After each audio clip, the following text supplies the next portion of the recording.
eu quero ter uma conversa com você que é católico. Esse vídeo, essas orientações, não é nenhuma orientação, é uma reflexão. É só para quem realmente é católico, tá? Então, se você não for, não interessa, tudo bem, eu tenho outros tipos de vídeo. Mas esse em específico é uma reflexão, é uma meditação do papel do nutricionista, do papel da alimentação e da nutrição na vida do católico, do cristão católico. E quando eu falo católico, é católico mesmo, né? Não é o que a gente chama de católico do IBGE, nada. É uma pessoa que realmente vive aquilo como a maior verdade da vida dela e tudo na vida dela gira em torno disso. E essa é a condição primordial, é o valor inegociável da vida dela. Então, para essas pessoas é que eu estou fazendo essa reflexão. Como nutricionista, como profissional da saúde, a gente tem um princípio que é inegociável, irremediável, que não pode ser removido de todo o processo, que é o quê? É a saúde física, né? Embora atualmente a gente tenha, mesmo na área da saúde, um conceito mais amplo do que é saúde, né? Que é o processo de saúde. Mas basicamente é a saúde física que eu falo. Mas quando a gente trata de saúde física, é certo que como profissional da saúde, eu tenho que eticamente seguir isso, procurar isso, né? Procurar isso como a minha meta profissional para isso. Mas o que acontece? Quando a gente está falando de nutrição para aquela pessoa que é católica, o ponto de vista do qual ela está olhando a vida é totalmente diferente. Então, por isso que a nutrição para o católico, ela parte de pressupostos diferentes. Então, a minha atuação como nutricionista na vida de uma pessoa católica é diferente. E se me deixarem, se me autorizarem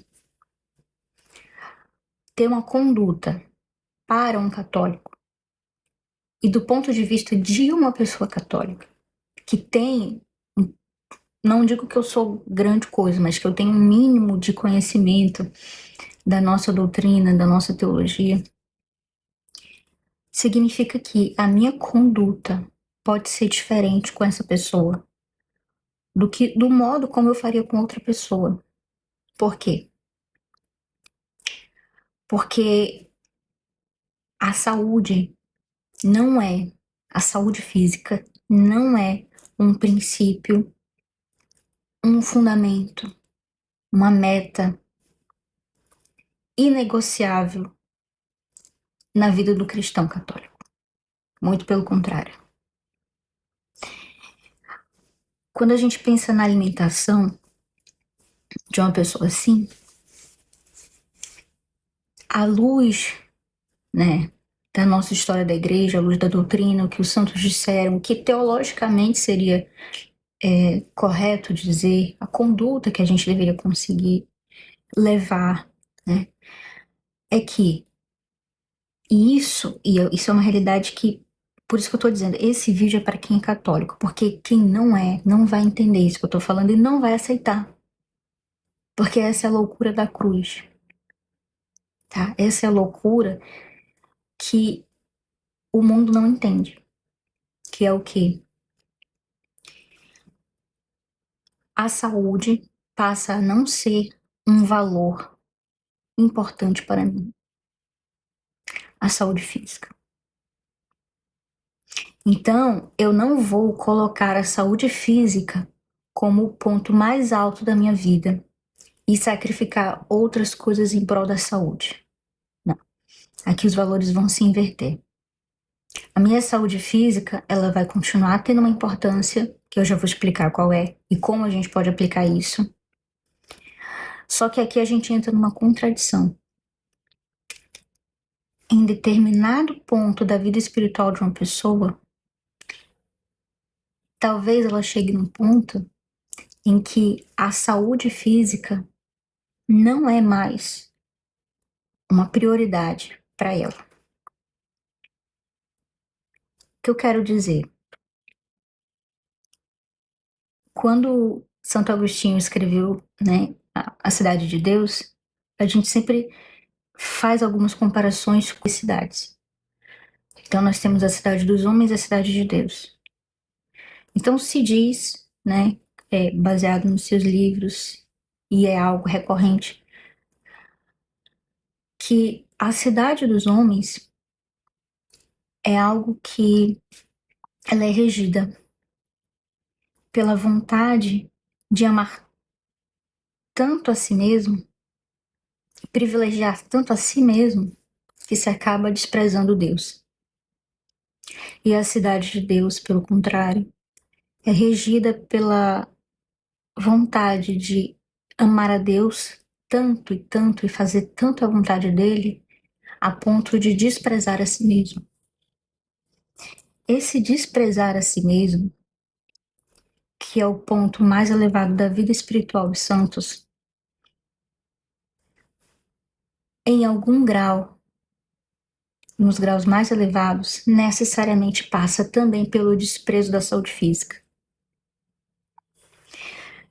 Não vou mencionar aqui, claro, todos os santos que passaram por essa situação que eu estou falando, né? Porque são muitos.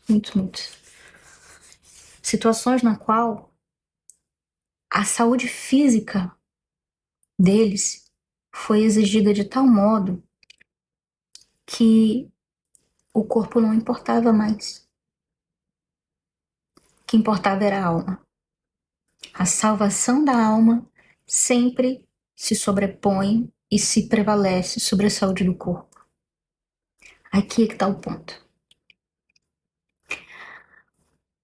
Uma nutrição para um católico mesmo, católico de verdade, não vai ser aquela nutrição que vai privilegiar a saúde da pessoa em detrimento de qualquer outro parâmetro, qualquer outra coisa. Buscar a saúde do corpo, a preservação do corpo físico, do corpo material, como uma coisa tão importante, mas tão importante, que isso se sobrepõe ao cuidado da alma. Isso nunca poderá acontecer. E é claro que vai ser uma nutrição totalmente diferente.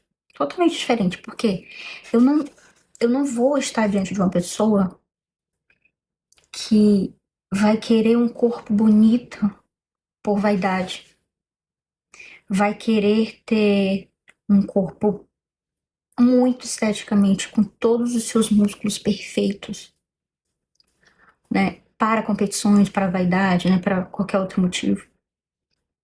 Que não seja um motivo realmente importante, um motivo que seja que tem uma relação com a abnegação, com esse desprezo de si mesmo, né? Também não se trata, por exemplo, de buscar uma saúde em si mesma, no sentido de que mesmo que a pessoa não queira buscar uma estética corporal, mas o foco dela seja sempre a saúde, mesmo isso, a gente não vai ter numa legítima um legítimo estilo de vida cristão católico. Porque, como eu falei, sempre a alma, a salvação da alma, deve se sobrepor à saúde do corpo, né? E esse amar a Deus muitas vezes exige o desprezo de si mesmo. E o maior ponto do desprezo de si mesmo é desprezar até mesmo a necessidade natural que temos de preservar a nossa vida, ou seja, preservar o nosso corpo. Eu não estou te dizendo que todos são obrigados a chegar nesse nível. Eu não estou dizendo para você ser um mártir. Não estou dizendo que agora você tem que fazer isso e desprezar-se, colocar silícios no seu corpo. Não é isso que eu estou dizendo. O que eu estou dizendo é que em toda a história da igreja, na vida de todos os santos, se nós pegarmos os melhores, maiores exemplares daqueles que realmente seguiram a vontade de Deus, seguiram aquilo que é a saúde da igreja, enquanto corpo de igreja, todos eles, em algum momento, eles não deram a mínima para a saúde do corpo. E isso, falar isso hoje em dia é impactante. É incompreensível. É antiético. É antiético. Se parte de mim, por exemplo, fazer essa conduta, incentivar essa conduta, eu estaria indo contra todas as diretrizes da minha profissão. Você está entendendo onde eu estou querendo chegar?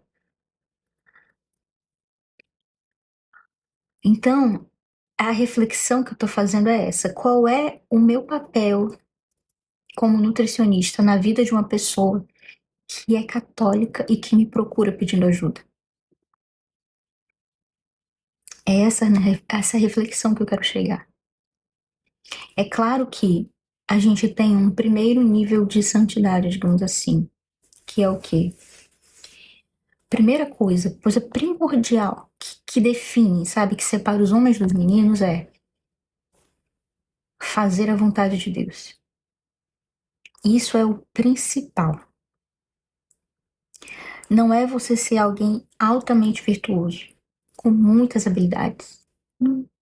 Ser o cara mais inteligente da teologia, ser um místico, não é isso.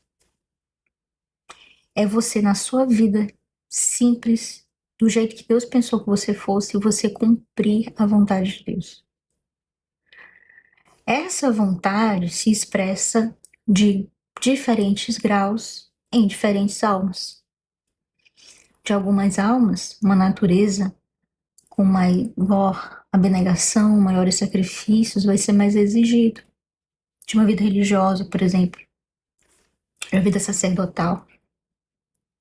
E isso inclui também uma maior exigência do desprezo da abnegação corporal. Agora, quando você vai para os leigos, né, esse fazer a vontade de Deus necessariamente perpassa pelos nossos deveres de Estado, pela nossa vocação à família, vocação matrimonial. Claro, vocação no sentido aqui, não no sentido estrito, mas assim, ampliando esse sentido, aquelas pessoas que foram chamadas pela própria natureza ao casamento, ao matrimônio, e que isso implica nelas um dever como pai, dever como mãe, dever como filho, né? Dever como professor, como um profissional, qualquer que seja a sua profissão, significa que para você cumprir esses deveres de Estado e para que assim você cumpra a vontade de Deus, indiretamente, você tem o dever de estar bem, fisicamente bem, intelectualmente bem, mentalmente bem, para você cumprir esses deveres. É como se fosse uma exigência até. Por quê? Do contrário, seria uma negligência sua. Seria uma negligência. Há uma cobrança de você em cima disso, tá? Por quê? Já expliquei isso. Do contrário, seria uma negligência. Mesmo que você não tivesse noção que é uma negligência, mas seria. Do ponto de vista da vida leiga, especificamente que eu tô falando, não tô entrando aqui na exceção da vida religiosa, da vida sacerdotal, mas a vida leiga, eu tô falando do pai e da mãe. Sobretudo dos casados, da família. Por quê?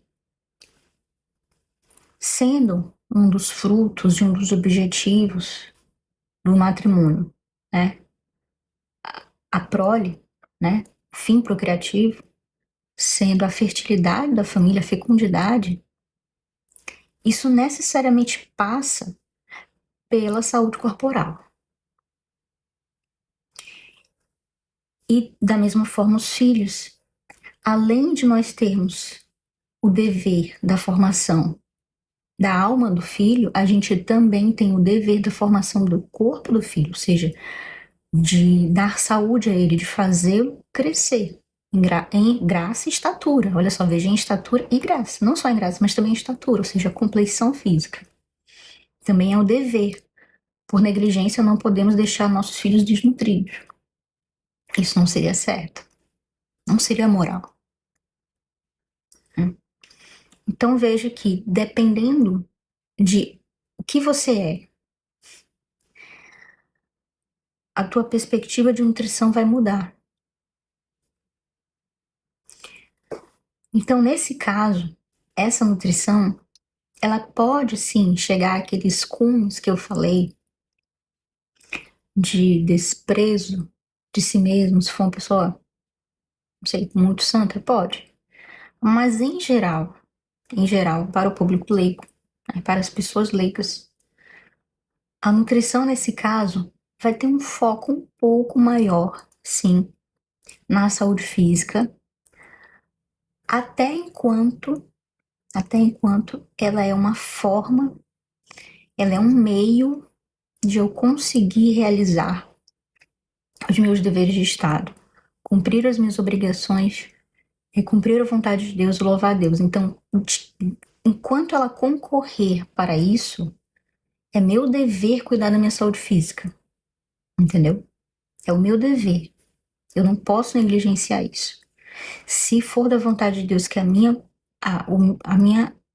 ação seja essa, se na minha vida ele está me exigindo isso, né? Por exemplo, a gestação, ele não está te exigindo que você seja uma freira que faça jejuns e vigílias eucarísticas. Ele não exigiu isso de você na sua vida.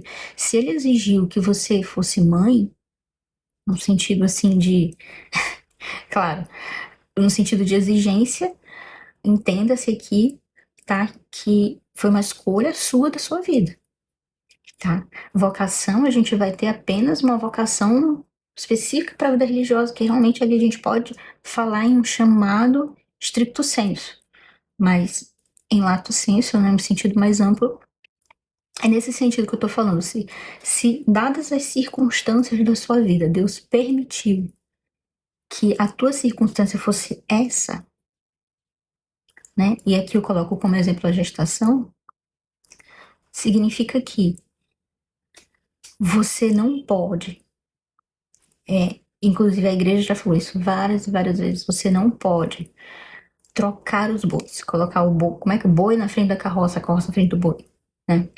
Que é o quê? Querendo imitar a vida religiosa, você sacrifica o seu corpo para você tentar ser uma coisa que você não é e fugir da sua responsabilidade. E a sua responsabilidade era o quê? Gestar o seu filho, nutrir o seu filho, conseguir conceber bem, de forma saudável, né? Lembrando sempre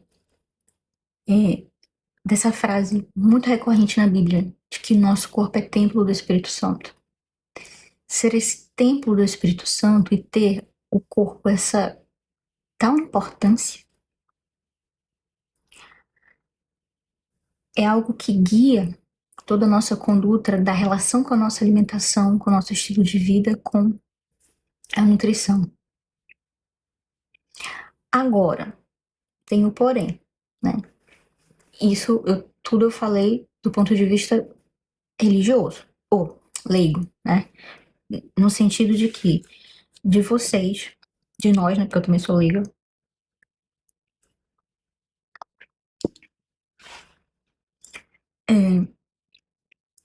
a gente vai ter que dar um pouco mais de importância para o corpo. Por quê? Porque, porque é o próprio dever de Estado, porque é diferente, objetivos diferentes. Mas mesmo dentro desse dever de Estado, dentro dessas vocações, nós temos históricos, por exemplo, de santos que, após cumprirem todo esse dever, ou seja, após terem sido casados, após terem tido os filhos, após terem educado seus filhos, os filhos terem crescido, aí sim, eles se voltam para a vida religiosa, ou mesmo que eles continuem como leigos, mas ao final da vida, eles não privilegiaram o corpo, né? Eles cuidaram do corpo apenas na medida em que aquilo aquilo fosse um meio para cumprir a vontade de Deus, entendeu? Se ultrapassou isso, se aquilo já está, pelo contrário, me afastando desse ato de fazer a vontade de Deus, significa que já é um excesso de amor próprio. E aqui também outro ponto muito polêmico. Hoje em dia a gente dizer ter orgulho de si mesmo, ter amor próprio, autocuidado, né? Mas sobretudo ter orgulho de si mesmo, amor próprio, do ponto de vista dos católicos, né? Dos cristãos em geral, mas muito especificamente dos católicos, porque nem toda teologia cristã tem esse entendimento de total renúncia e abnegação de si mesma, né? Muitos querem uma cruz só que sem Cristo, né? Um Cristo sem a cruz. Por exemplo, temos muitos exemplos de mulheres, inclusive até rainhas, que casaram-se, cuidaram bem do corpo, inclusive eram até bem vestidas enquanto dever do seu estado, né, como rainha. Tiveram muitos filhos, né, tiveram um casamento muito fecundo e no final da sua vida, por algum motivo, ou elas abnegaram-se de toda essa vida que elas tinham e abraçaram a vida religiosa, ou em alguns casos, por exemplo, Deus convida aquela alma, permite aquela alma que ela sofra uma doença. E através dessa doença, que ninguém consegue curar, ninguém consegue explicar, ela não se debate e fica relutando contra aquela doença desesperadamente, buscando saúde corporal a todo custo. Não. Ela resignadamente aceita e tenta viver aquele momento da vida dela, aquele momento presente da vida dela, aquele fôlego, aquele suspiro que ela ainda tem, para focar especialmente em fazer a vontade de Deus. Então, quando eu digo que talvez, quando você chegar nesse momento, espero que eu chegue também, de cumprir tanto a vontade de Deus que isso te leve ao desprezo de si mesmo, nesse momento, toda a angústia do mundo moderno, que é de promover saúde, promover rejuvenescimento, ser jovem eternamente, né, ser ativo, ser saudável até o último suspiro, ser um idoso saudável, talvez isso não faça nenhum sentido para você, não tenha valor nenhum. Porque de que adianta cuidar do corpo e perder a alma? Agora, se formos para a vida religiosa, para a vida sacerdotal, aí temos outras considerações, nutrições diferentes. Até mesmo dentro da vida sacerdotal, porque existem modos de vida diferentes. O que é exigido de uma rotina, de um modo de vida de um bispo, é totalmente diferente de um padre paroquial, é diferente de um missionário, né? É diferente de um sacerdote religioso. Então, o dever de Estado dele, os deveres, a rotina dele, o dever que ele tem que cumprir, vai determinar o que ele precisa de saúde no corpo, até que ponto ele precisa de saúde no corpo, para manter a sua ação, o seu apostolado vivo. Mas sem, ao mesmo tempo fazendo esse equilíbrio, mas sem levar a alma a desprezo privilegiando o corpo. Encontrar esse equilíbrio é que vai ser o mais difícil na vida dessa pessoa, né? Ainda mais, com ainda maior verdade, se for, por exemplo, uma pessoa religiosa. Imagine uma religiosa de clausura, né? Uma freira de clausura. Por exemplo, se compararmos a um bispo, ele tem uma vida muito agitada, ele necessariamente precisa sair, ele precisa ir pelo mundo, pelas cidades, pelas pessoas, ele precisa ir. Já muitos de vida religiosa precisam ficar, esconder-se. Então, a necessidade corporal diminui muito, já quase que não é necessário. E aí, longe, por exemplo, de todas as tentações do mundo mais óbvias que as pessoas que vivem no mundo têm que enfrentar, já eles escondidos, apartados, separados desse mundo, essas são as pessoas, por incrível que pareça, são as pessoas que mais sofrem com a gula. E assim foi ao longo de toda a história da igreja. Porque quando você está no mundo, existem outras tentações muito maiores com as quais a sua alma tem que lidar. Eu me refiro à luxúria, né, à modéstia dos olhos, um ambiente inteiro que te propõe pecados muito maiores, né, mais desprezíveis até, assim, pecados bem maiores. Muitas tentações de todos os tipos. É um ambiente totalmente inapropriado para você viver. Mas quando você vai para a vida religiosa, sobretudo uma vida religiosa mais restrita, né, ao seu claustro, por exemplo, pense nos padres do deserto, aqueles que se isolaram realmente do mundo, que tem pouco contato com o mundo, que tem contato só com eles mesmos, eles não vão ter tantas fontes de tentações, porque eles já cortaram o mal pela raiz ali, eles já meio que cortaram essa parte e não tem mais. O que sobrou, então, de tentação nesse lugar que tem um pouco mais de rotina de santidade? É isso que vai aparecer, por exemplo, nos escritos do Padre do Deserto. Aí vão aparecer minúcias da psicologia humana, minúcias dos vícios, né? Das antivirtudes que não apareceriam na nossa vida agitada do mundo. E como eles já se apartaram de tudo e a única coisa que lhes resta mesmo de tentação, muitas vezes é somente a comida, é só o comer, porque isso eles não podem cortar. Você pode cortar mulher, você pode cortar roupas, você pode cortar riqueza, você pode cortar da sua vista qualquer coisa. Mas comida você não pode cortar porque é o que te mantém vivo. Eles têm que comer, no mínimo eles têm que comer. Então, como é a única coisa que resta, significa que vai ser a principal fonte de tentação deles. E eles vão sofrer muito com a gula. E é muito específico o tipo de gula que atinge os religiosos ao longo da história da igreja, né?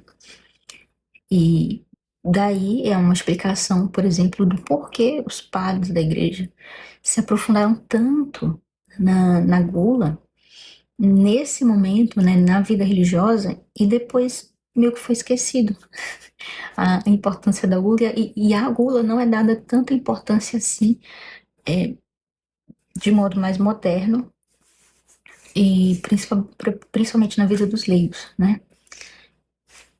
Eu atribuo, isso é um pensamento meu, tá? Uma reflexão minha, eu atribuo a isso, a essa explicação. Então, resumindo, a reflexão de hoje. A reflexão de hoje é que a nutrição para o mundo, ela sempre vai priorizar a saúde como um bem fundamental do qual a gente não pode abrir mão, que é inegociável e que é a meta da nossa vida que temos que atingir com o maior esforço possível, de todas as formas, de forma relutante, tentar sempre preservar o corpo e a saúde. E por um lado, a nutrição do ponto de vista genuinamente, autenticamente católico, ela vai passar por esse entendimento de que o cuidado com o meu corpo, ele está ordenado a prioridade da alma. A alma sempre vai ter prioridade perante o corpo, nesse sentido, ou seja, quando a gente fala de desprezo de nós mesmos, né, necessariamente se leva ao desprezo do corpo. E esse é o ponto do martírio. Esse é o ponto alto. Esse desprezo do corpo, esse não ligar para a saúde ser algo secundário, que não é importante, é uma característica não muito notada, não muito falada, inclusive dentro da igreja, entre católicos que são da área da alimentação, mesmo entre religiosos, entre sacerdotes. Mas sempre foi assim. Se você observar na vida dos santos, na história da igreja, é isso. É isso. A gente sempre vai ter um ponto máximo na qual, a partir dali, ou é vanglória, vaidade, orgulho, um cuidado excessivo e desordenado com o corpo e si mesma, ou você parte e começa ao desprezo de si mesmo, ou seja, o desprezo do seu corpo. E aí você vai dar glórias a Deus. Isso que é bonito, você pode dar glória a Deus, mesmo num corpo moribundo, capenga, todo esculachado, todo doente, desnutrido. Mesmo esse corpo, se ele for um corpo que ele ficou assim, desnutrido, porque essa pessoa colocou o amor de Deus e a vontade de Deus em primeiro lugar acima de todas as coisas, esse corpo tem valor, muito mais do que qualquer outro corpo.